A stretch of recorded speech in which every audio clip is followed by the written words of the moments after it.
I was just watching something with Michael J. Fox in it, and I was just thinking about Michael J. Fox, the actor in general. Yeah. And it occurred to me, we are both J's. I'm a Brady J. Harron, and you're a Timothy J. Hine. Do you think we would have been more successful in life if we incorporated our J's? Ooh, I did for a little while. Just for a little while in high school, I wrote Timothy J. Hine because I thought it looked formal and official and cool. But I wasn't that successful in high school, so I don't think it was working there and it dropped. But maybe we could give it another bash. Brady J. Harron. I don't know, it worked for him. It certainly did. I mean, he did have other skills too. That wasn't the only sort of arrow in his quiver. He was also sort of affable and, short and funny and a good actor. Yeah. Just throwing it out there. Maybe we should call this like how about the Unmade J podcast? Unmade J podcast. Or the Un-J-Made podcast. Homer Simpson's middle name's J as well. Remember that episode where he always wants to find out what his middle name stood for because all he ever knew himself was the initial J. And the whole episode happens, Homer J. Simpson. What does the J stand for? And then it's finally revealed at the end. It stands for J, J-A-Y. So he says, finally, I'm Homer J. Simpson.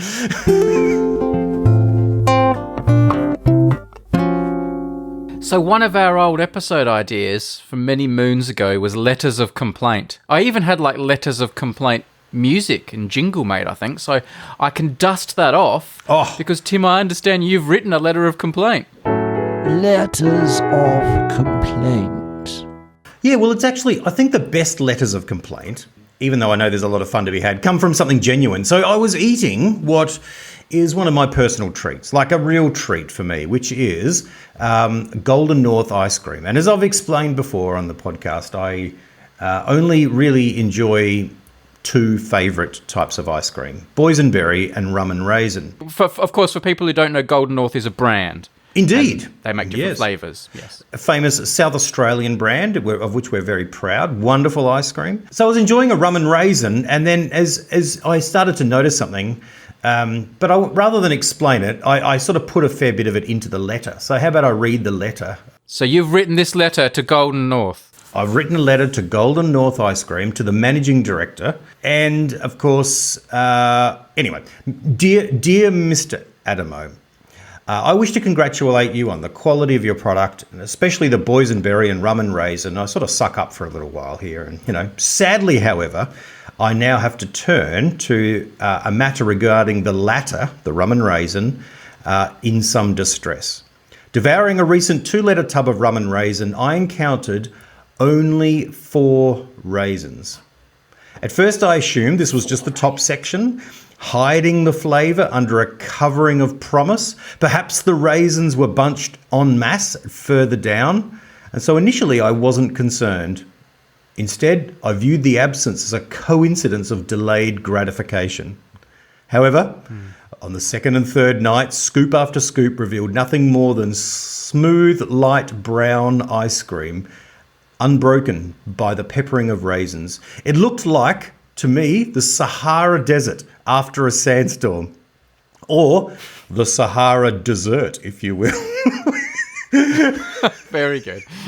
I determined to dig at a faster pace, searching frantically, and over the next few evenings made real progress, a not unpleasant task. On and on, progressing lower and lower, I continued until I finally hit the dreaded blue plastic at the bottom, and reality set in. The tub was sans raison. So in processing the event, I can see I must reach out in order to move on. As you can see in the attached photos, I couldn't eat any further. The fear of a repeat experience is paralysing. I just can't go through this again. Can you therefore please advise? And I've got 5 questions. Yep. Number 1, does Golden North have a policy on the minimum number of raisins for every 2-litre tub? Number 2, was there an exceptional circumstance which might explain this tragedy? For instance, was the person in charge of raisins away on holiday and you were unable to cover his or her shift? Number 3, will the raisin guy or girl be back soon? Number 4, What assurance can you provide that this was a rogue tub and not an entire batch, which I'm sure would have prompted a public recall? And, and number 5, is it possible for me to be compensated with another tub with extra raisins? Yours sincerely, Tim Hine. So basically, you had a tub of rum ice cream. That's right. It was which is not unpleasant. I mean, if that's what it was, that's great.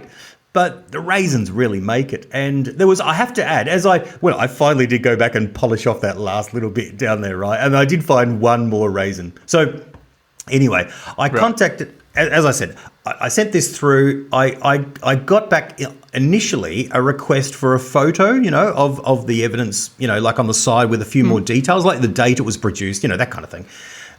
Sent that back, and then I just the other day received the following letter. Dear Tim, thank you for your recent contact concerning the quality problem that you experienced with our ice cream. We always welcome consumer feedback as a means of addressing all problems promptly and assessing the safety, quality and acceptability of our products in the marketplace. We sincerely apologise for any inconvenience the quality concern may have caused you. Please accept our apologies for our disappointment and find enclosed a $10 voucher as reimbursement for your inconvenience. Wow. I know. Where was the $10 voucher for? Because there's not like a Golden North shop, is there?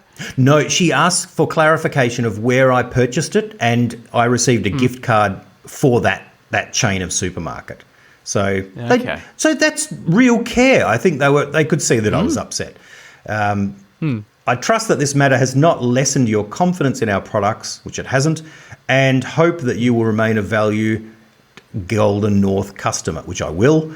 Again, thank you for bringing the matter to our attention. Yours sincerely. And then it's from the compliance officer, which clearly the managing director's delegated it to for special treatment, VIP treatment, if you were. And there you have it. Yes. Okay. Would you be satisfied? Do you think that's a satisfactory response? I think it's a good response. If they had understood that you were having a joke, then it would have been funny if they sent you a packet of raisins as well.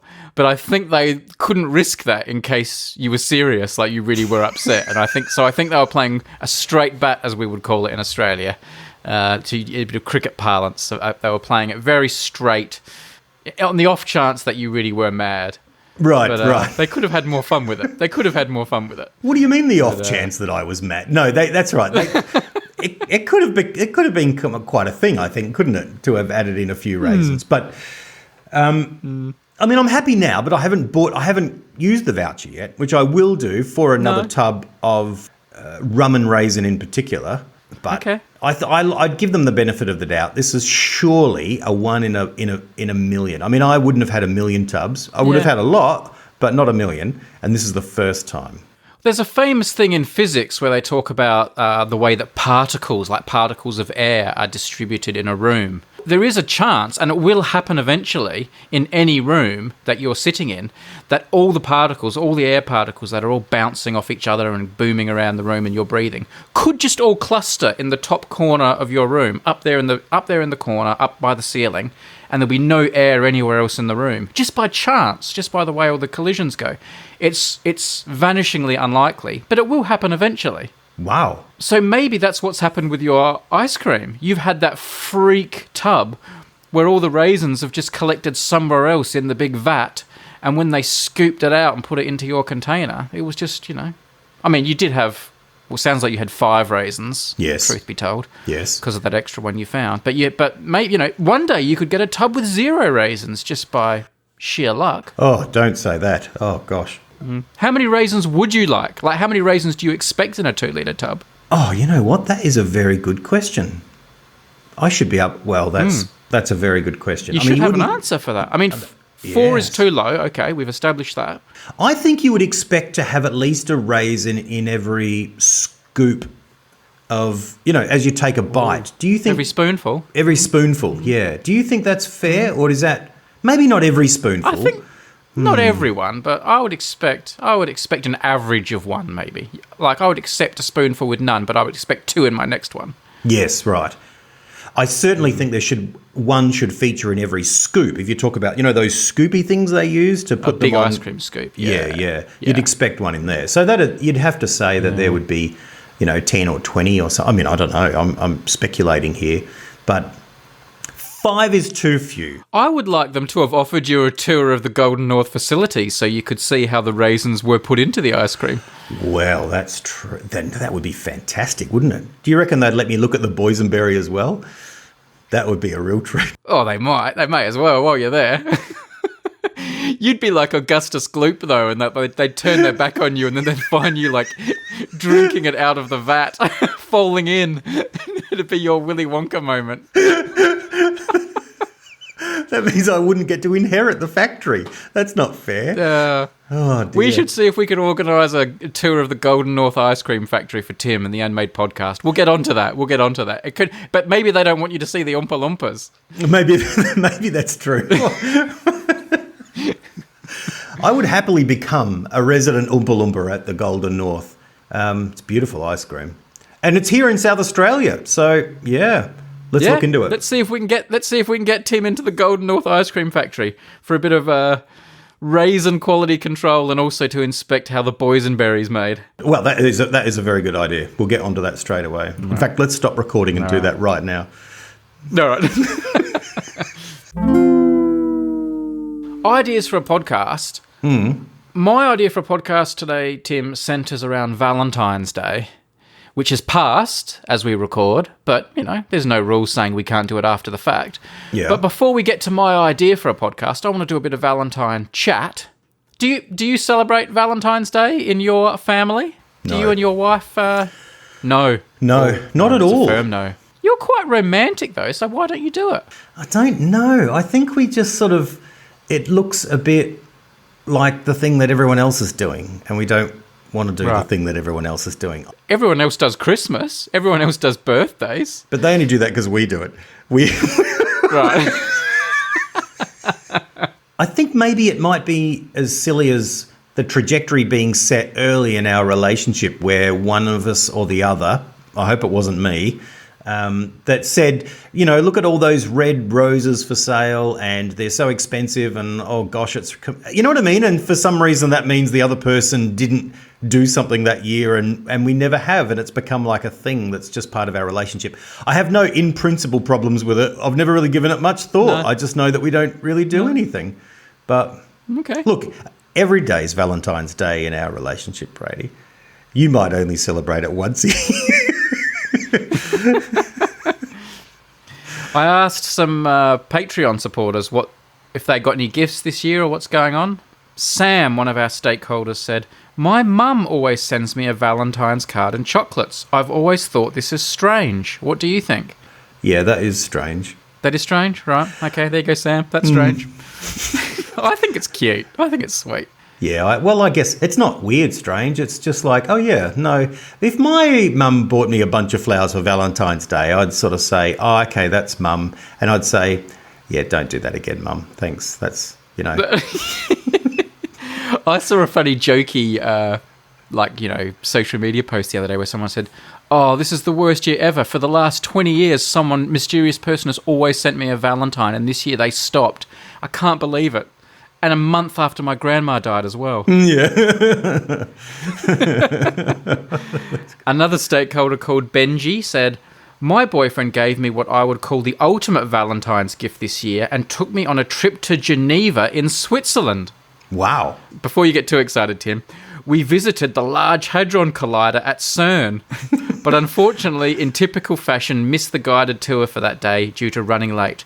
All the same, it was an amazing experience to visit the Science Gateway Museum there on a very scientific-themed romantic trip.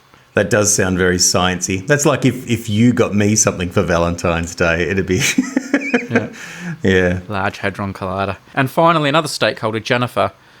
My hubby got me a Lego flower bouquet, and I love it. I can't kill them, and it's not a gifted responsibility to remember to water them. Also, I get the extra joy of building them. Lego's gone crazy with flowers at the moment.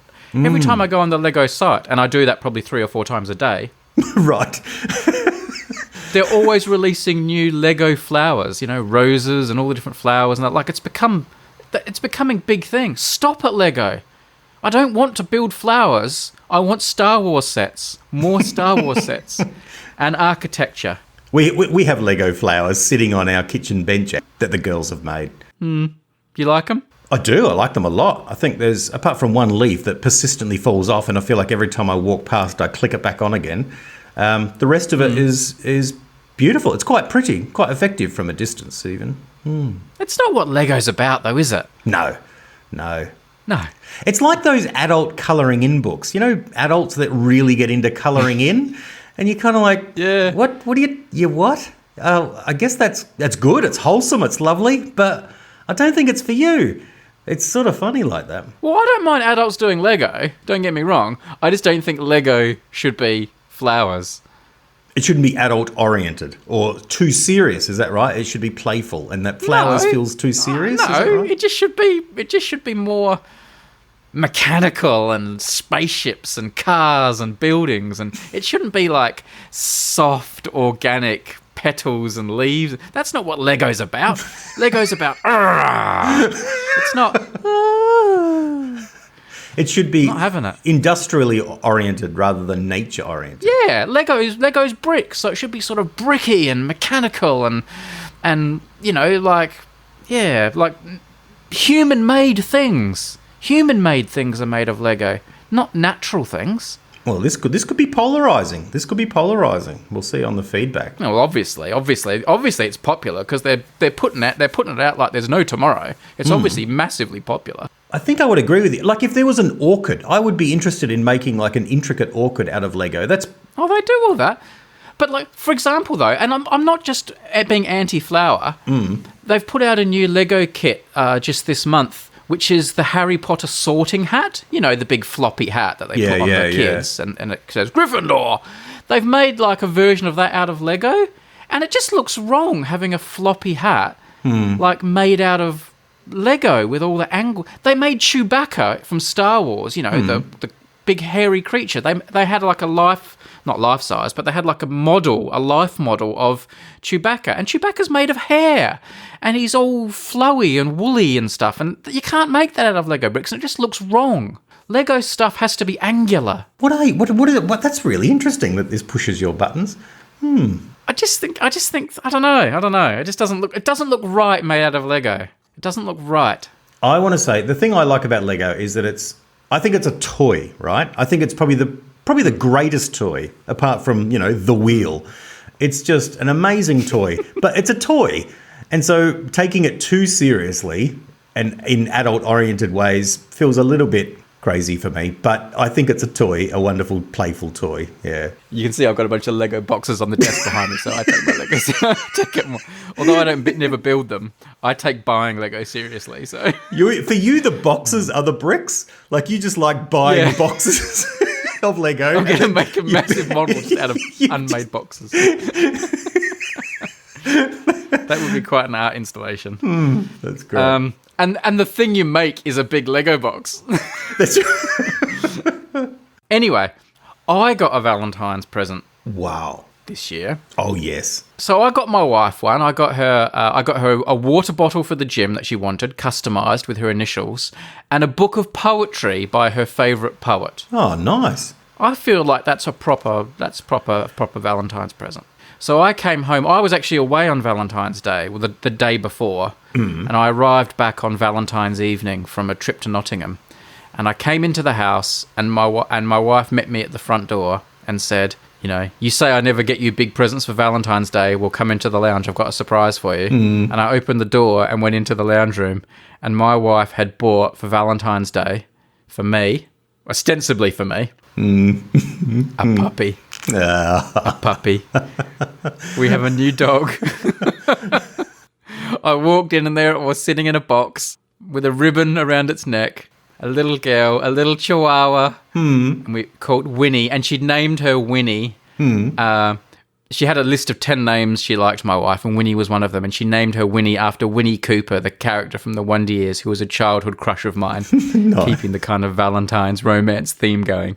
So we have a new little puppy called Winnie, unauthorized purchase. Well, firstly, let me ask you this. Coming from the front door into the living room, what did you have any expectation, and was a puppy part of it? No clue. I was caught completely unaware. Awesome. I was like completely. The full story is we've been thinking about getting another dog for a while since Audrey, the Chihuahua, died over 6 months ago now. And we were getting close. We were looking at different breeds, but then we came back to thinking it should be a Chihuahua. And we went a couple of weeks ago and looked at some Chihuahua puppies, looking specifically at this dog. And it was gorgeous and cute, and we really liked it. But then on the drive home, we decided now's not the time. My wife also wasn't sure. She thought she might want a different look. But I loved this dog. I loved the look of it. But I just thought it's the wrong time. We've got some travel coming up. We've obviously got our little son. I thought, let's give it another 6 months, maybe wait for the summer, maybe a different dog. And we came to the conclusion, no. And we got back to the woman who showed us the dog and said, thank you for your time, but sorry, it's not the time for us. Yep. And it had drifted out of my head. But obviously it hadn't drifted out of my wife's head. And she stayed in touch with the person, and one thing led to another. And in the end, she just went ahead and did it behind my back. So I had seen the dog before, and my wife knew that I liked it a lot. But I had no idea, and I was completely at a loss. Like it was one of the first times in my life that I was just like, I didn't know what to say or think. I was just like, I couldn't process what was happening. Ah, that's so wonderful. I was really shocked. Marvelous. New dog. I'll put pictures, obviously, in the show notes, and people can go and have a look at her. I know everyone says their dogs are cute, right? Yeah. And puppies are cute. And Audrey was very cute. But this dog is exceptionally cute. Like, ridiculous. Yes. And she's going to be very small anyway, but she's very small at the moment. And we took her out into town in Bristol the other day because we wanted to go to a pet store and do a little bit of shopping. And we took her with us. It was our first time out in public. Oh, my goodness. It was my first insight into what it must be like to be someone really, really famous, like Taylor Swift. Yeah, right. And go out in public. Because we were holding her, like I was holding her, and then my wife was holding her up against our chest. And she was just this cute little face. Every single person you walk past just stared at her and smiled and stopped and wanted to talk, wanted to take photos of her. It was crazy. You couldn't go anywhere without people... and you just felt it. Every time you walked past a group of people or a restaurant with diners, you could see them all looking and pointing and tapping the person next to them, going, God, look at that, look at that. Like you were a famous person walking past. It was insane. I've never had... Audrey was cute, and you got a lot of that with Audrey and stuff, so, But this was like next level. This honestly made me understand what it must be like to be world famous and everyone looks at you. I can understand that. When you first sent me a photo of, check this out or whatever it was, or maybe it was just the photo that came through, I honestly asked for clarification. Is that a puppy, or it looks like a little teddy, or you know what I mean? Like something cute I'm giving to your son. Yeah. I needed clarification. It's so cute and small and brown. In fact, if it had been sitting in my ice cream tub, I would have assumed she was just another little raisin. Lovely. Well, so Winnie, there we go. More updates to come, no doubt, and way too many photos. Yes, indeed. She's hard to photograph, though, because she's brown and has brown eyes. So there's not as much contrast in her face as Audrey had. So she doesn't photograph as easily as some dogs. She looks a little bit like, would you say if you were to, like, how in The Mandalorian there's like baby Yoda? Yeah. Is this is like a less hairy baby Chewbacca, like a really, really, really tiny Chewbacca? A lot of people have been saying she looks a bit like Gizmo from Gremlins. Oh, yeah, that's right, yeah. I think she looks like the love child of Yoda and an Ewok. Yes. Yes. Yeah, that works. Yeah. I should have gone to the Ewoks, actually, that's true. Yeah, it's like a little baby Wicket. Remember there's that baby Ewok in Return of the Jedi that gets scared during the story? There is a bit of that about her. Oh, Millennium Falcon. Oh. Yeah. Oh, that's great. That brings me to my idea for a podcast. I decided to have a Valentine's theme podcast. Oh, yes, of course. That's what we were doing. Yes, go ahead. Yeah. So my idea for a podcast is it would be a weekly podcast. It'd be called My Weekly Valentine. And it's a podcast where you would talk about the thing, or preferably the person, you have fallen in love with this week. Who do you love? And I'm throwing the term love around a bit loosely here. Yeah. Obviously. I'm not talking proper deep love like Tim and I have. I'm talking like just a more casual love. Who's your crush this week? And I've got one at the moment. I've got a little crush at the moment. So I thought I'd use that as my example. So if I was doing it this week, I would say my weekly Valentine this week is an American footballer called Jason Kelce. I know this name. How do I know this name? Is that Taylor Swift's partner or no? No, it's close. You're close. So Jason Kelce is a center for the Philadelphia Eagles. He's a big fat bearded guy. He's the guy that snaps the ball back to the quarterback and then tries to protect the quarterback. Right. And he is the brother of Travis Kelce, who is a tight end for the Kansas City Chiefs, who is Taylor Swift's boyfriend. Right. And there's been all this publicity around Taylor Swift going and watching Travis Kelce. And there was just the Super Bowl that the Kansas City Chiefs won and Taylor Swift was there. And So Jason Kelce is his brother, his older brother. They both play in the NFL. Yep. And very famously, they played against each other in the Super Bowl last year. So it was called the Kelce Super Bowl because the two brothers were going head to head.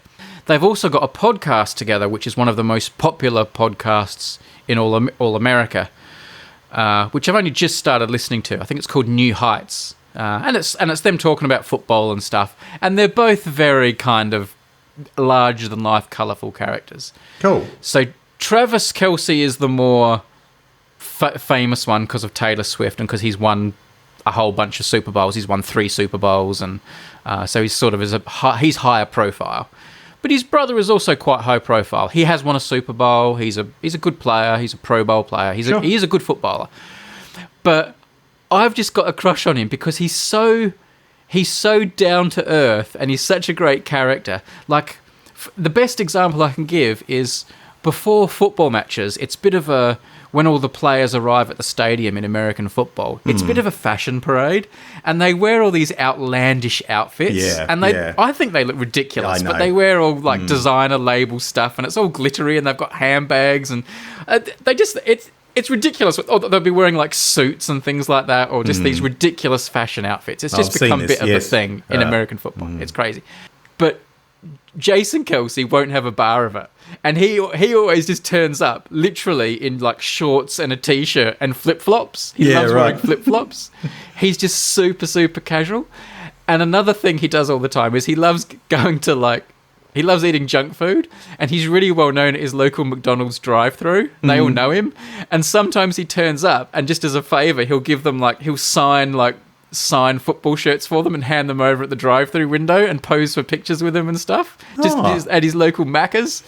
He's really just and once his team was out of the season this season, he started following his brother, going to his brother's matches, and his brother plays for another team. But he said, well, Philadelphia's out, my team's out, we can't win the Super Bowl. So he just started wearing Kansas City gear and going to his brother's games in the crowd and chugging beers with the fans and taking off his shirt in the freezing cold with his big hairy chest and his fat belly and cheering in the crowd. He's just such a cool guy. And listening to the podcast as well, he's kind of he's like us. He gets into all these little competitions they have, and he makes trophies for the listeners, and he gets really into all that kind of lore of the podcast type stuff and that. He's just like a really down-to-earth guy, and I really like him. And I know football's really tribal, and some people won't like him because he plays for the Eagles, and some people don't like the Kelces, particularly because of their fame at the moment and all the Taylor Swift stuff. But the brother Jason, I don't mind Travis, but he's a bit more showy and a bit more... He's a bit more celebrity oriented and stuff. But he's more of the Brady, of the Tim and Brady sort of combination. Yeah. But Jason, and he's called Jason, my favourite name. Yeah. Jason Kelce is my Valentine at the moment. Wow. sending out love to Jason Kelce. Man, how are you going to express it? Are you simply going to talk about it, or is in this podcast, do you then send a special Valentine podcast gift or heart or card What to a them? great idea. What a great idea, Tim. You send a little gift or a card at the end of each episode. Yeah. I mean, he gets so much fan mail and mail. I don't know if I want to send Jason Kelce a Valentine, but Well, you never know. The podcast, I would do it. Even as we speak, over on his podcast, he's recording, talking to his brother and saying, you know, I've been watching this video. This Brady Harron, he's just a great guy. He's got this podcast. I mean, he's, makes these math videos. Love a bit of math. legend. Yeah. Have you seen Number 5? He's got a cute little dog. Cute as a button. And Jason Kelce's wife, his name is Kylie. Well, that's the same as my wife's name. Wow. So there you go. There you go. Wow. He's got my dream name and he's got my wife with the same name. There you go. There you go. Living the dream. Yes. He's living the dream. Interesting guy. I really like him. He's a real great character. Ah, lovely. You got a crush at the moment, Tim? You got a recent crush? Someone just recently come into your sphere that you've become a bit infatuated with? Oh, let me just think. You know, I was watching an old crush the other night. I was watching Emma Thompson in the film Remains of the Day. She was a bit of a crush of mine in the 90s, I have to say. But watching this film Remains of the Day, she stars with Anthony Hopkins. Yep. And I have to say, I was really quite taken with Anthony Hopkins. He's very, very good.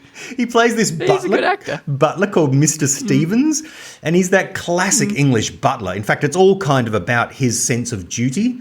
And that notion of butlers and their restraint and their sense of duty, I really like that trope. There's another show that I used to love as a kid called Upstairs, Downstairs, and there's a butler in that called Hudson, and I loved Hudson. There's something really honourable about a butler like that, you know? Downton Abbey really doubles down on that. They have two characters like that, don't they? They have Carson, the butler in Downton Abbey. Oh, yeah. He's the big guy, is that right? He's sort of... Yeah. And there's also the guy who is like, the Lord of the Manor, whose name I've forgotten. Lord Grantham. Lord Grantham's like personal assistant, the one who helps him put his cufflinks on and stuff like that. He's also a real duty type guy as well. Now, Bates, is that right? Bates, is that his name? Who Bates, gets into trouble? I think you're right. Yeah. There you go. Yeah. Bates is always whispering. We watched the first few seasons of that, and Bates is always whispering, you know. Like, oh no, sell Downton? We couldn't do that. That mustn't happen. It's like, well, you've got no particular influence in this whole matter. He's always whispering seriously. That's a nice trope. So Anthony Hopkins, I was admiring Anthony Hopkins. Anthony Hopkins is your crush. Yes. The very opposite of a down to earth football chest beating guy in flip-flops. Mine's a Mr. Stevens in a tuxedo answering the door with a "Certainly, sir." Just very briefly, I want to go on a brief little side street here before we get back to the show. Speaking of Anthony Hopkins, what do you think of the film Meet Joe Black with Brad Pitt and Anthony Hopkins? You know, I've watched it twice, and I sometimes think of it because it's a really, really boring film that I can't stop watching. You know what I mean? Like, it's really slow and nothing much happens, but I'm somehow taken with it. I've watched it twice all the way through. I like it. I've only watched it once or twice too, but I like it. But my phone and my algorithm on Instagram obviously thinks I love it because I'm always being shown clips from it. And probably because I watch them all, it then feeds me more. But I really like the film. My wife can't stand it, and she thinks it's the most boring film in the history of cinema. And it's normally we have quite similar taste in films and TV shows, but we really go up as our separate ways when it comes to two films, Meet Joe Black and The Princess Bride. Right, yes. And she can't stand it. But I think I like it. It completely captivates me. I also have a bit of a morbid fascination with death, I guess, and Meet Joe Black is about death as a character. But I think I like it. I like it. I don't think it's not a great film, but it's just on the right side of talking about something important in a slow burn kind of way that it keeps me in. And it's probably Anthony Hopkins doing the heavy lifting. He's just so good, isn't he? So captivating. It's also Brad Pitt Brad Pitt's looks, like Brad Pitt's attractiveness as a man, like he's just like the only, like, it just really, really depends on him being completely irresistible to women. He's at that stage of the 90s where his fluffy hair was just fluffed just perfectly, wasn't it? Like, it's just windswept. Like his hair's just fallen just right every single time. Yeah. Yeah. What's that other film about the brothers where he's kind of like a cowboy and he's just ridiculously good looking and has long hair and it's just like, that's not even realistic being that attractive. Legends of the Fall. Yeah. Legends of the Fall. He's like, there's that woman that meets these handsome brothers and then he just comes on the scene and it's like, oh God, this is ridiculous. Even I'd hook up with Brad Pitt in that film. Yeah, he's just sort of leaning back on the album, on the DVD cover, isn't he? The movie poster, just leaning back on a particular angle. And he could do no wrong in that season. Yeah. Yeah. I mean, because in Meet Joe Black, he plays Death, right? Well, he plays a guy whose body death inhabits. Yeah. But it's a bit like, look, if Brad Pitt's Death, kill me now. Like... Yeah, but like Death wants to experience what it's like to be a human, and it chooses a body, and it chooses Brad Pitt's body, so it kills Brad Pitt and takes over his body. Like, you would pick that, wouldn't you? If you want to have a good time on Earth for a few weeks, you're going to pick Brad Pitt's body. Anyway, how did we get onto that? Oh, Mr. Stevens, that's right, Anthony Hopkins. Your crush on Anthony Hopkins. You probably watch Meet Joe Black and think, oh, I wouldn't mind a bit of Anthony Hopkins.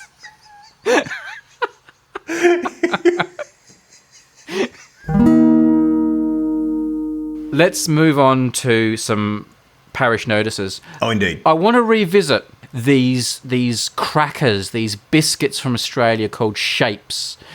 And there were all sorts of different flavours of these things, and we talked about them because Tim had been eating barbecue Shapes when he had his hospital emergency. There was no connection between the two, but we made a connection. So we talked about 4 flavours in particular, the barbecue shape, the pizza shape, the chicken crimpy, and my personal favourite, the savoury shape. And I asked people to rank those 4 in order. And a number of people got back to us, and I want to say thank you to everyone who did on Reddit and email and places like that. And I put all your rankings into a spreadsheet to see what the favourite flavour of shape was of those 4. And by far and away, the winner was... Tim, do you want to have a guess what the winner was? Surely it's barbecue Shapes. Surely. It was the pizza shape. It was the pizza shape by some distance, followed by the barbecue shape, and then the chicken crimpy just edged out the savoury shape, and the savoury shape was last. The savoury shape is my favourite by a long way, and I have to say, there was not a lot of love for it. In fact, there was a bit of hostility towards the savoury shape. Right, People really? were really down on it. But I don't mind, because I think the savoury shape is the more grown-up. It's for the more defining palate. And I think the pizza shape is for the kids. Like, when I was a kid, the pizza shape was my favourite. I think the pizza shape is a kid's biscuit. It's a kid's shape. Whereas when you mature, like learning to appreciate fine wine, I think the savoury shape is for the more discerning palate. And if you're a pizza shape kind of person, I think that's on you. I'm not judging you. I'm not being snobby. But I am judging you. Somewhere on the other side of the world, Anthony Hopkins is sitting at home in his tuxedo. He's not reaching for a pizza shape. He's reaching for a savoury. Is that right? You can picture him in his distinguishment. He's a savoury shape. Right. Yeah. All right. Yeah. Anthony Hopkins would be a savoury shape. Now, I asked him to get a box of savoury shapes on the way to the office to recording so that he could try them, because he said he couldn't remember what savoury shapes tasted like. Tim, being the thorough preparer that he is, bought like 8 boxes of shapes, 8 different flavours, including our 4 canonical ones, plus 4 other ones. But Tim, I just wanted to see what you thought of the savoury shapes, really. Oh, okay. You got them there. I saw your message and I thought it was like grab a... And so anyway, and then on the way out the door... I don't mind you. I mean, I don't mind you tasting the others. You do what you want. But I just wanted to see what you thought of the savoury shape. You got a box of those there? Well, I've got piles of shapes boxes here. It's starting to look like your Lego collection, to be honest. But where are the... let me dig down to the savouries. Yeah. You want me to open these up and try these in particular? I'll do it with my fresh palate straight off the bat. Yeah, yeah. Tim's opening up the box.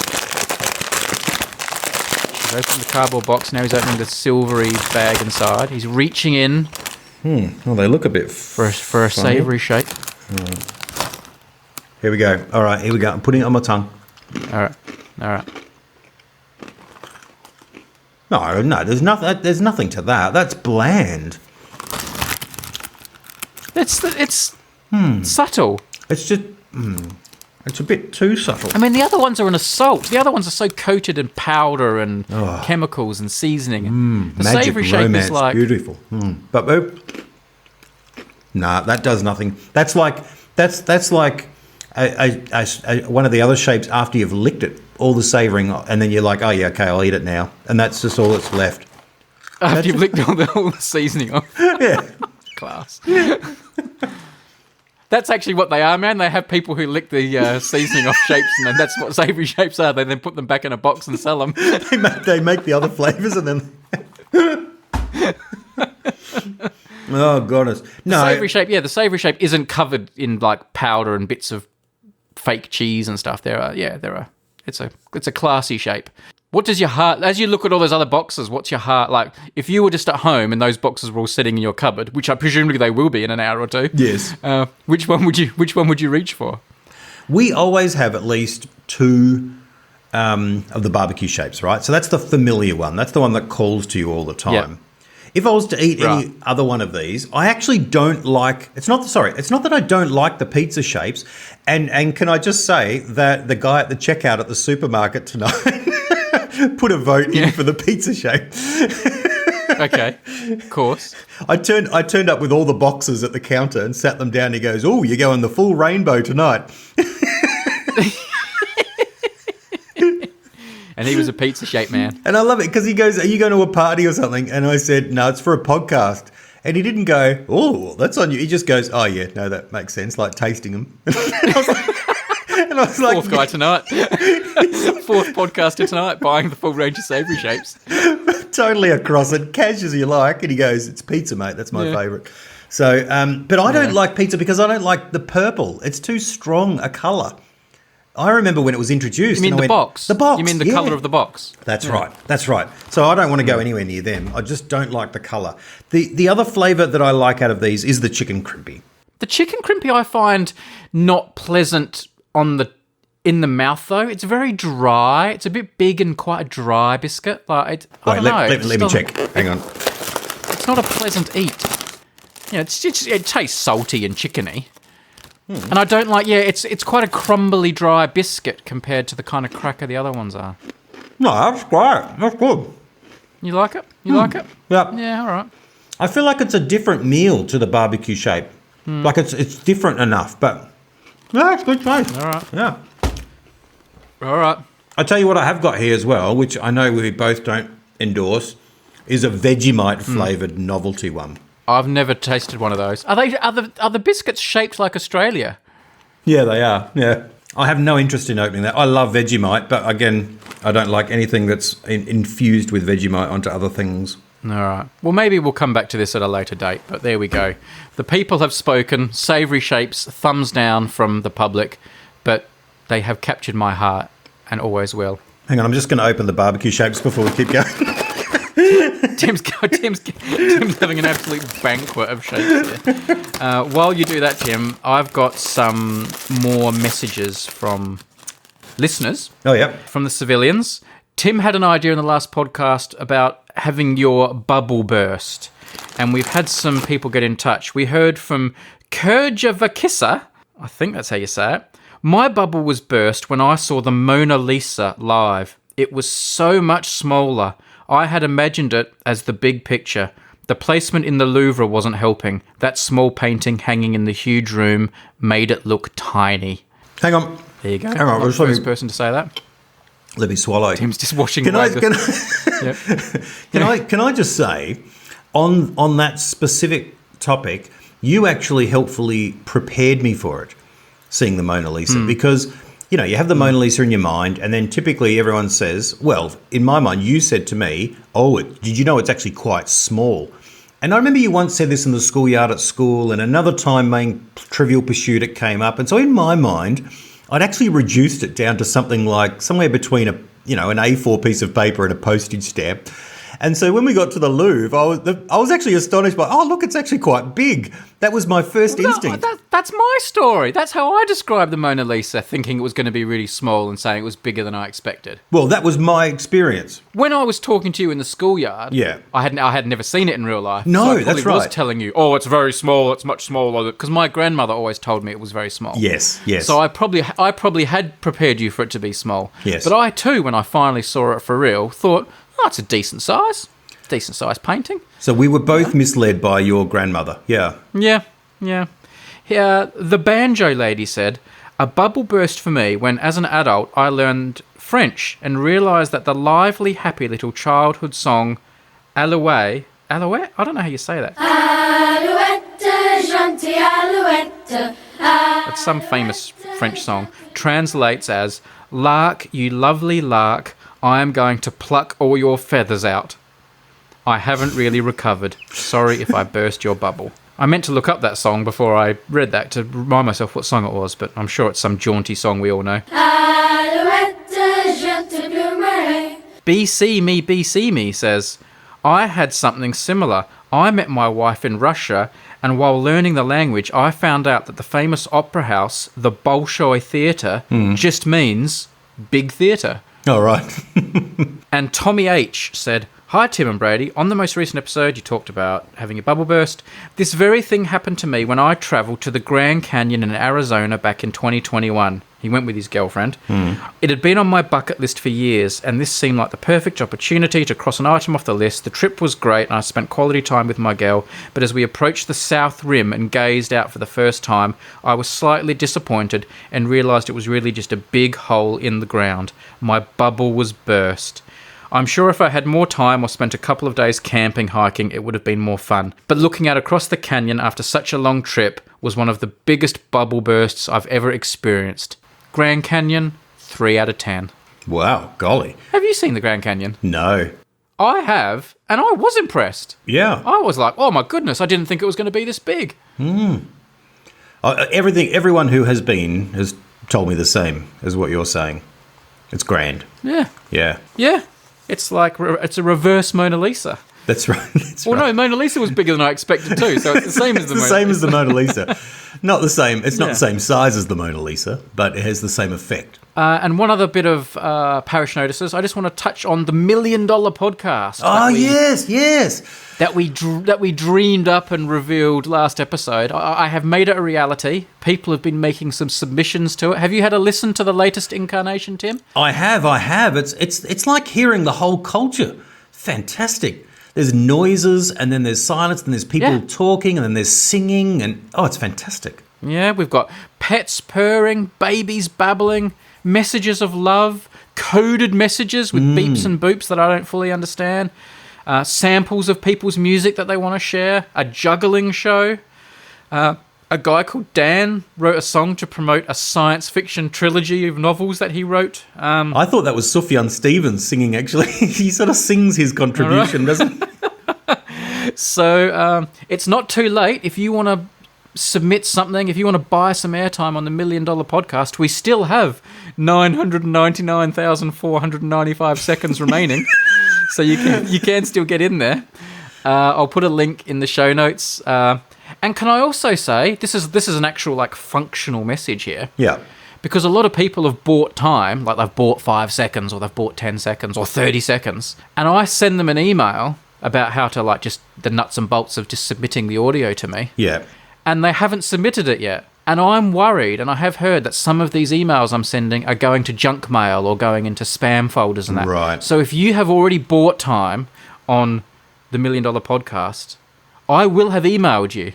So go and check your junk mail. Go and check it out. Go and find the email, because a lot of you have bought time, and I'm waiting for your audio so I can bolt it in there and have it as part of the collection. But I haven't heard from you. Or maybe you are just biding your time, deciding what to do with your seconds. That's okay. But just in case, if you've bought time, check your junk mail. And if you buy time in the future, check your junk mail, because I do email you soon after, and then I'll hear from you. Cool. Your daughters haven't submitted anything yet, I've noticed. No, haven't they? Certainly they haven't No. asked me about it. We've chatted about it, but they haven't, contacted you. No. So, no? Okay. Well, that's good. Hanging on to their pocket money, are they? Well, yeah. Yes. I'm glad they're not recording anything around the house to send in. That's a good thing. Let's come to the part of the show where we send prizes to our Patreon supporters. Tim, you had an idea last episode. You said we should follow the lead of like the Oscars and the Academy Awards and have like nominees. Yes. And then from the nominees, we give the prizes. So I've changed the way we do it this week. I have tweaked the algorithm. I've generated 10 nominees from our Patreon supporters, and then 3 of them will get prizes. Oh, wow. Which I'm not sure this is a good idea. It almost feels like lifting someone's hopes and then dashing their dreams in one fell swoop. But We'll do it once and we'll see how it goes. Right, okay. So Tim, we'll do a drum roll and get in your best Oscars voice. Do you want to tell us who the nominees are? Well, generally the people doing the nominations come out and do a little bit of awkward banter first. Should we do a little bit of, there should be, and now, star of the Tim and the Unmade star of the Unmade. I've got the giggles now. You know what the podcast is called, don't you? Okay, just checking, all right. Star of the Tim Show. Oh, sorry, no, that's just what I call it in my head. That's right. Co-star of the Unmade podcast, Tim Hine, and from the remains of the day, Anthony Hopkins. And then the band goes, bum, ba, la, la. We walk out in my lovely ballroom gown. Okay, here we go. Awkward banter, and then the nominees are Kare from Denmark, Jared from Greystanes in New South Wales, Alan from Sweden, Francis from Portland, Brad from West Virginia, Daniel from Virginia. Please hold your applause until we've read all the names. Katie from Kentucky, Sam from Michigan, Ben from Leicestershire, Lyle from Louisiana. I hope it's Lyle, just because it's Lyle from Louisiana sounds fantastic. I want to say it again. I like to think of all 10 of them at the moment being like in sort of split screen, and all 10 of them are there like looking hopeful and trying to not look disappointed when they lose. And Yes. so of those 10, only 3 are about to be named as winners. Tim, have you got any tips or personal favourites or before we announce the winners? I'll put in a bit. Jared from New South Wales, again, because he's an Aussie, maybe. Yeah. But look, Yeah. I think they're all 10 wonderful nominees, and they all should be very proud. It was an honour just to be nominated. Just to be nominated. It might be an honour just to be nominated, but there can only be 3 winners. Right. The leather keyring, the Unmade podcast Australian Nut leather keyring is going to Katie from Kentucky. Oh, congratulations, Katie. That's well deserved. Plan the music and the fanfare start. Let's get hugs and kisses and all sorts. Katie, you've only got 90 seconds for your speech, all right? That's 90 right. seconds. Katie from Kentucky is going to go straight out and buy some Kentucky Fried Chicken to celebrate. Oh, yeah. The souvenir spoon, the Unmade podcast spoon, goes to Francis from Portland. Oh, Francis, congratulations. That's a fantastic victory. Well done. Oh, well, this is... magnificent. And the collector cards, the Spoon of the Week collector cards, are going to go to Alan from Sweden. Oh, congratulations, Alan. Alan. Fantastic. And now this is where the voiceover person would say, this is the second week in a row that Alan has won collector cards from the Unmade podcast. And it actually is. So well done, Alan.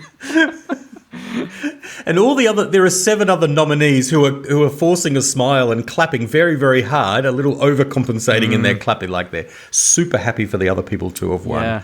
But So Kare, Jared, Brad, Daniel, Sam, Ben and Lyle, you get nothing.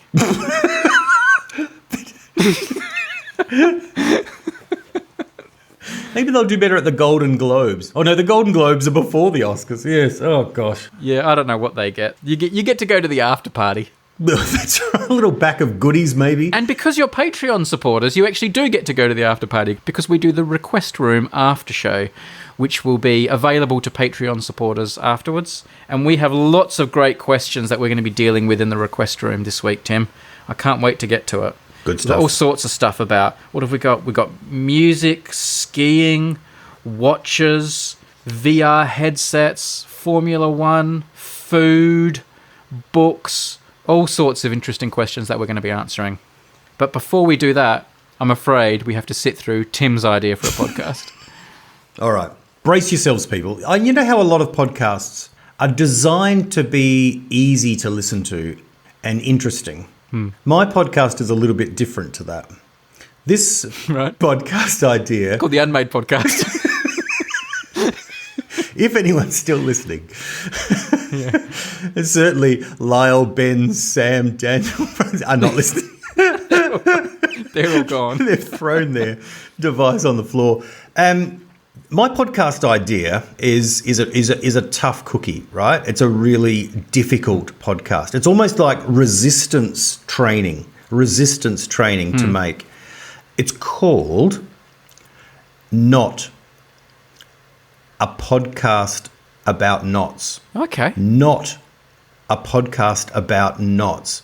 I'm not saying it's not a podcast about knots. I'm saying it's not a podcast about knots. So like not hyphen. Correct. A podcast about knots. Yes, or colon. Or colon. Indeed, yes. Capital A podcast about knots. Okay. And if this falls flat, I have written a theme tune that I'll play in a few minutes on time on the guitar. Because I'm pretty... Are we talking knots with a K here, as in knots that we tie? That's correct. This is a podcast about knots, which... Yep. I think, I mean, knots are fascinating, and I was reading up on knots the other day, and, you know, when I do a little bit of prep for the podcast, it doesn't tend to go very well, but I found out two pieces of information that I thought you would find both interesting and that you probably already know. Yeah. One is that there are 6 billion knots. Right. An estimated 6 billion knots. And the reason for this is because once you stop and think about it mathematically, apparently there's sort of, in one sense, no end to the kinds of knots you can do. Most of them aren't very common. The one that we use to tie our shoelaces, that is very common, right?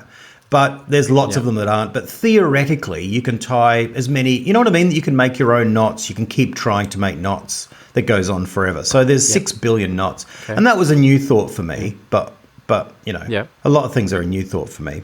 But when it comes to different types of knots, there's about 15, sort of 15. So another name for this podcast could be 15 knots.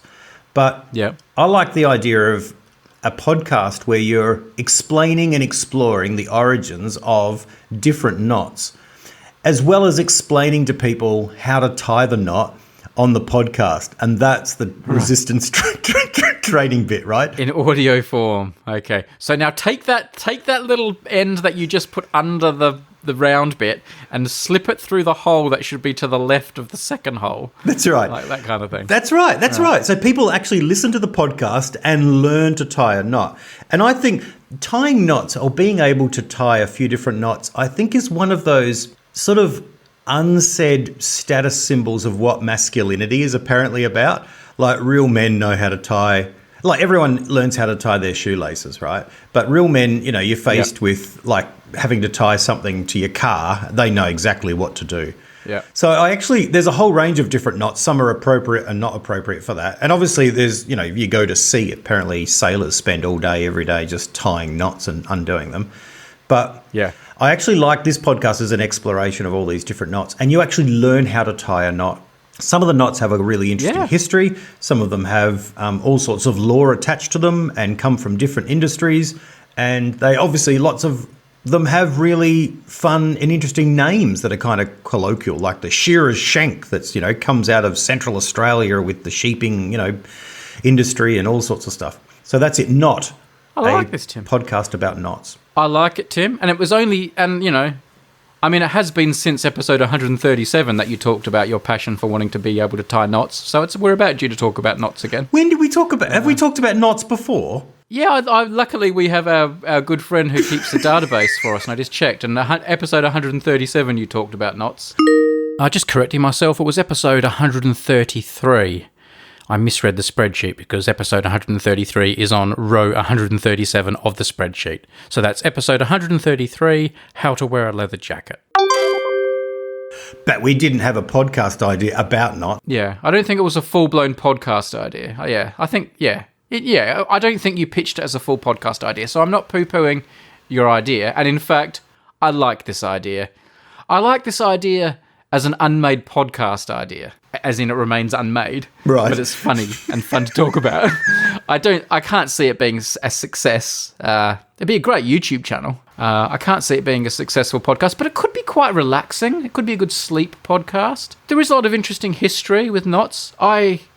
I have a lot of experience with knots mathematically. I've made a lot of mathematical videos about knots on Numberphile. Really? Yeah, they are very mathematical objects. Yeah, so I have made more knot videos than you would expect. But I don't know a lot about real knots, like seafaring stuff and all that sort of stuff. I say real knots, they're actually not real knots because the ends aren't joined, but that's a whole other story. Yeah, I think this is a fun idea, and I find knots fascinating. I'm terrible at them. As I've said before, I can't even knot the end of a balloon properly. I'm terrible at tying my own shoelaces. No, that's right. I remember talking about the balloon. I would probably benefit from some knot theory. Yeah. Are you a good knot tyer? You are good at knots, are you? Or you just know if you... Do you know a few basics? No, it's something a bit like fly fishing that I feel like I should know and would like to know, but I don't know a lot of them.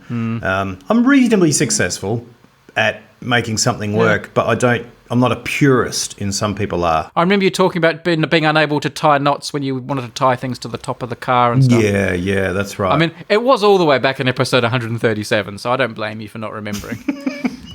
There was... You are the master at not remembering what's been happened on the podcast before. It is like a skill. There are several people in my church who have an encyclopedic knowledge of what happens on the podcast, and I need to use them a bit more as a reference point. But there's a website. I'll send you a link. There's a website. Is that still updated though? It is updated. Oh, yes. What a legend! Wow. We must consider him for colonelship at some stage. Oh, that is a fair effort. I thought that ran out. I like the idea of naming these episodes, right? A bit like the episodes of Friends. You know how they name the Friends episodes, the one with the coffee and the one where we go shopping and the one where Chandler does this. Yeah. I like this idea of not podcast being labelled, the one with the two loopy bits that tie around and the one where you could go that around. You could go that way, or you could go a more obvious way and a way that works well, and that is use real names of the knots, because knots have cool names like half hitch, anchor hitch, bowline, alpine butterfly. Knots have cool names, so each one, you have the blood knot, the clinch knot, buntline hitch, the diamond hitch, the trucker's hitch. Ooh, that sounds handy, that one, the trucker's hitch. That's probably the one I need for tying stuff. There's lots of good knots. The cobra. That's a classic. The constructor knot. I love overhand. I love the knot where someone a double turtle knot. They put something in. It's a real knot. I'm looking at pictures of all these knots. I believe you. Although I do think that maybe men in different countries have different names for things. They might have local names for things. I'm putting men in abbreviation, like in quotation marks there. But quote marks. Yeah, I think they might have colloquial and local names for things,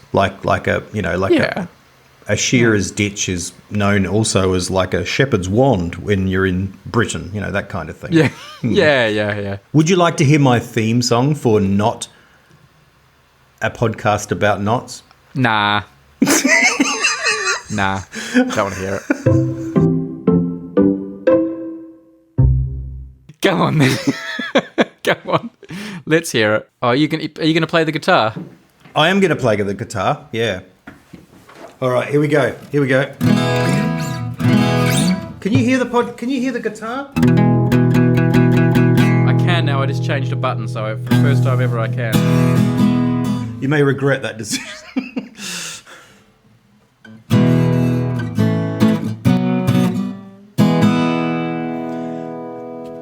You ready? Here we go. I'm ready. Yep. I should have started me. with this because I think this is the real winner. This is better than the Okay. idea itself. All right, here we go. Not is a podcast all about nuts. Not is a podcast all about nuts. Not is not a podcast not about nuts. Is that great or what? Not what I was expecting. It's a fantastic... Not what I was expecting. I was expecting something. I wanted something more. I was expecting something more relaxing. Because I thought this was going to be a relaxing podcast, and you've kind of hit me with your rock and roll. But that's okay. I like that. You're going against my expectations, and I appreciate that. Let's hear it again. I want to hear it one more time. Well, hang on. I could play a more melodic version, maybe. Maybe I could tone it down a little bit. That might need a little bit of work for season 2 or something. Not is a podcast all about nuts. Not is a podcast all about nuts. Not is not a podcast not about nuts. Hang on, but it is about knots, isn't it? No, that's right, but it's not about knots. See, there's a trick on the last line. Yeah. Okay. Not is not a podcast not about nuts. Yeah, I get you. Yeah. Maybe I should flip it. Maybe I should do the not bit for the first two and then finish on the it is a pod. So, not is not a podcast not about nuts. Not is not a podcast not about nuts. Not is a podcast all about nuts. There we go. That's it. That's the money one. Yep. Yeah, you got it. You got it. Yeah, Yes. well done. I knew workshopping it a little bit would be good. There we go. Yeah, you got it. You got it. And on that note, Tim and I are going to leave you all and retire to the request room where Patreon supporters can come and hear us answer a really interesting bunch of questions. I'm looking forward to this one. So if you're a Patreon supporter, go to patreon.com/unmadefm. Or if you've already figured out how to make the request room appear in your podcast feed, well done, because you can do that. But you can also just go and listen to it on the Patreon page, and we'll have some more chat. See you there. I'll bring the barbecue shapes. Tim's got the barbecue shapes. I'm just going to have to look at the savoury shapes from thousands of miles away.